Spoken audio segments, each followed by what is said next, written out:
Cerramos la noche del sábado 3 de mayo en el auditorio de TICMAS con una entrevista a una amiga de la casa. Vamos a hablar con Laura Lewin de su nuevo libro que se llama ¿Cómo aprende el cerebro? A veces me pregunto, Laura, ¿cuándo escribís tanto? ¿Cómo haces para ser tan prolífica? Porque además, entre otras cosas, estuvo aquí la ministra del Chaco la semana pasada o de Tucumán y nos contaban que vos estás trabajando también con ellos, o sea, estás haciendo una asesoría. ¿Cómo estás? Gracias por venir. No, muchísimas gracias por invitarme, un placer acompañarte un año más. Un año más. Bueno, contanos qué podemos encontrar en el libro, cuánto de las ciencias entra de la neurociencia o de la ciencia del aprendizaje entra en tu nuevo libro.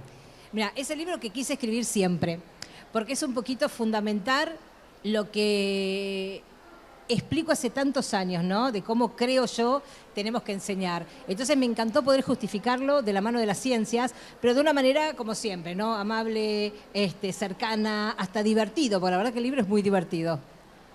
Todos tus libros tienen un componente práctico.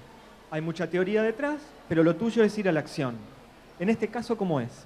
En este caso es, por ejemplo, les cuento, ¿no? Imagínate vos que vas caminando por la calle y te encontrás con una persona que te saluda súper efusivamente. ¿Cómo andás, Patricio? Ay, ¿cómo andás? Sabés que lo conocés, sabés perfecto y no te sale el nombre. Y haces preguntas, ¿viste? Típico, tipo protocolares. ¿Cómo anda la familia? Pues no puedes preguntar por la pareja, pues no sabés si tiene o no tiene. Bueno, y todo el día estás, ¿y cómo se llamaba? ¿Y cómo se llamaba? ¿Y cómo se llamaba? Y no te sale. Empujás, tratás y no te sale. Pasa todo el día, llegás a tu casa, abrís el freezer, sacás las milanesas, Jorge. Jorge se llamaba. Ahora me acuerdo. Y entonces, ¿qué les explico? Que así opera el cerebro cuando aprendemos en un modo muy enfocado y a veces en un modo difuso. Y se van complementando. Si en el aula vos les das, los chicos muchas veces no tienen tiempo de pasar ese modo, ¿no?, más relajado para poder conectar la información. Entonces, la idea del libro es un poco eso, es contar las experiencias, obviamente explicar el fundamento, lo que dice la ciencia, pero con mucho ejemplo para el aula. Entonces, ¿cómo haces en el aula para trabajar? Desde un pequeño descanso, desde, ¿por qué no salís a pasear tu idea? ¿No te sale? Anda a caminar un poquito, camina tu idea. Y cuando vas a caminar en ese modo más relajado, y tal vez se conecte un poquito esa idea. Tuvimos una jornada aquí en el auditorio que comenzó con un instituto que se llama Buenos Aires, en el que hablaba sobre los cambios edilicios que hicieron para que los chicos se muevan, para evitar esa aula tradicional o rígida, y entonces había muchos cambios. Después de eso tuvimos una charla con Rebeca Nijovic, en donde hablábamos sobre aulas heterogéneas. Y en realidad yo podría hacer todo un paneo de las charlas que tuvimos durante el día, y cerramos ahora con una charla que también plantea que la educación no tiene un único camino. ¿Cuánto necesitamos los docentes machacar sobre eso para darnos cuenta de que la educación ha cambiado? Yo creo que una de las cosas más importantes es entender que tenemos que dejar de enseñar en serie para empezar a enseñar en serio. Y tiene que ver con todos estos planteos que estás escuchando seguramente en estos días, ¿no? Con una instrucción más personalizada, trabajar con más movimiento. Yo siempre digo que si el pizarrón se mueve más que los alumnos, estamos en problemas. Entonces necesito un aula más dinámica. Pero para que el aula se mueva, y es importante que se muevan, tengo dos preconceptos que tengo que trabajar mucho, y de lo que hemos hablado un montón de veces, el vínculo y el manejo del aula. Si el docente no tiene un buen vínculo con los alumnos, le pidas lo que le pidas te va a costar, ¿no? Porque sin relación no hay resultados. Y lo otro es el manejo del aula. Si a mí me cuesta manejar un aula tradicional y un aula más disruptiva, también me va a costar. ¿Cuánto tiene que saber un profe de ciencias o de ciencias cognitivas para dar clase? No es saber como si fuera a hacer una diplomatura en neurociencias, pero a nadie se le ocurriría tejer un guante sin haber visto una mano. Y muchos docentes enseñan sin saber cuestiones del cerebro que son reinteresantes. Cómo captar la atención de los alumnos, entender que la atención es el portero del cerebro. Tenés que hablar así, mira. Vamos, ahí está mejor. La atención es el portero del cerebro. Si yo no logro captar la atención de los alumnos rápido, los voy perdiendo. Entonces, cuando yo aprendo la importancia del vínculo y por qué, aprendo la importancia de captar la atención de los chicos y sostenerla, cómo hacer para que recuerden, porque ¿qué pasa? Estudian, rinden, aprueban y a los 3 días se olvidaron de todo. Entonces, ¿hubo realmente aprendizaje? Entonces, no es estudiar ciencia como si fuéramos científicos, pero es entender algunas cuestiones que son interesantísimas, que te van a ayudar a que la clase no sea un campo de batalla, que no sea tampoco un salón de conferencias, que sea mucho más un laboratorio de experimentación, que me parece que es a donde tenemos que empezar a ir. Es lo que está haciendo la reforma de Cava, que ahora tiene laboratorios, por ejemplo. Ya se dejó de hablar de disciplinas o materias. La idea, claro, básicamente es empezar a fusionar contenidos, poner a los chicos en el centro de la escena, lograr que los chicos puedan entusiasmarse con lo que está pasando. Y ¿sabés algo que me encanta y de lo que hablo mucho en el libro? La importancia de la alegría y la felicidad en la escuela. Yo recuerdo una columna tuya que publicaste hace un par de años en Infobae que decía: sin vínculo no hay aprendizaje, sin seguridad no hay aprendizaje. Claro, el vínculo es porque tiene que ver con los resultados, ¿no? Yo siempre cuento la misma anécdota. Ponele que vos sos mi alumno y yo no te banco. ¿Puede pasar? Yo soy tu profe y no me bancás. ¿Puede pasar? Y te mandas una de la que te mandas siempre. Y te digo, Patricio, eso sí que de vos no lo esperaba yo, ¿eh? Y me doy media vuelta y ¿qué haces vos? Me sacás un dedo y no es particularmente este. Ahora, si yo sí tengo una conexión emocional con vos y vos tenés conmigo y nos llevamos bien, nos queremos, si yo te digo, Patricio, eso de vos sí que yo no lo esperaba, ¿eh? ¿Qué te pasa a vos? Te da cosita, me venís a contar un chiste tonto. Ese es el poder del vínculo. Entonces, cuando el docente enseña en piloto automático, bueno, él podrá enseñar, pero eso no te garantiza que el chico esté aprendiendo. Pararse en la puerta a recibirlos, algo tan básico como esto, es lo que hace la azafata en el avión. ¿Por qué la azafata te saluda en el avión? ¿De respetuosa? No, te está leyendo, está viendo si estás nervioso, si tenés miedo, si estás bajo la influencia del alcohol, de alguna sustancia prohibida. Ahí tiene tiempo de hacer algo. Una vez que se cerró la puerta y el avión salió, ahí ya no se puede hacer nada. Un docente que se para en la puerta y te ve medio tristón, y tal vez te da un abrazo si es apropiado, o te ve demasiado efusivo y te baja un poquitito, o hace una actividad como para nivelar la energía del aula. Bueno, todo eso tiene que ver con entender cómo funciona el cerebro, y más que cuestiones científicas te diría que son truquitos, hacks que te ayudan en el día a día del aula. Por ejemplo, ¿querés contarnos 2 o 3 trucos como para compartir hoy?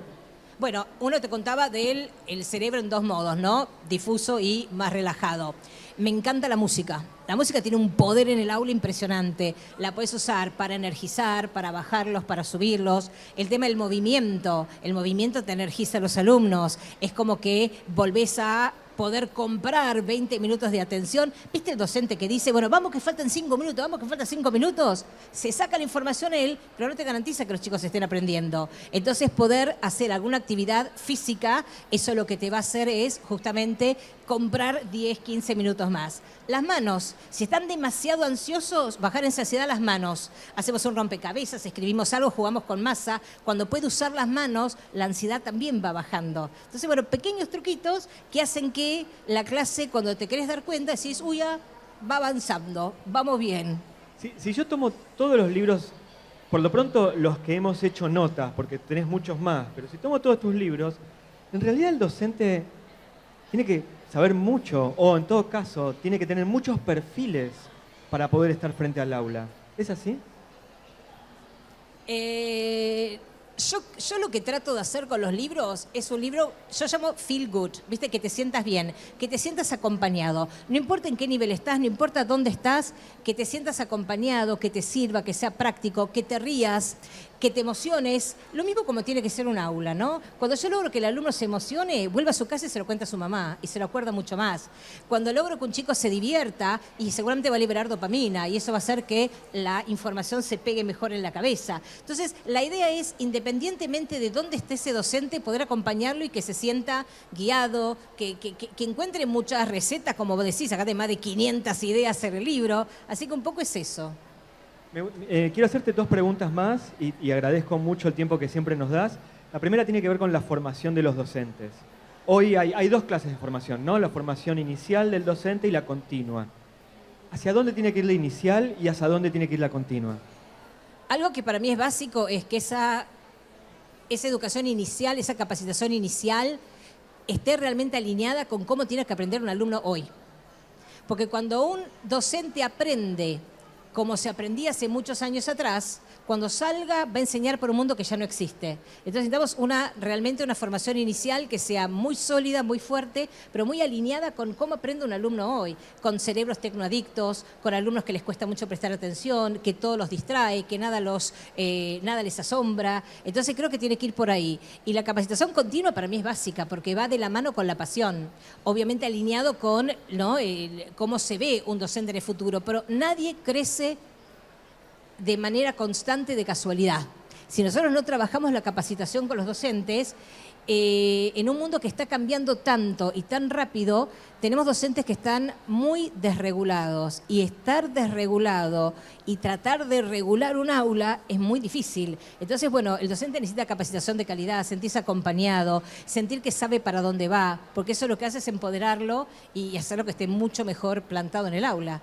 Que no se trata de ser, perdonado, autoritario, ¿no?, pero sí de volver a tener esa autoridad en el aula y volver a tener el control de lo que pasa en el aula. Y creo que la capacitación te ayuda a eso. Te hago la última pregunta, gracias por estar como siempre en el auditorio de TICMAS.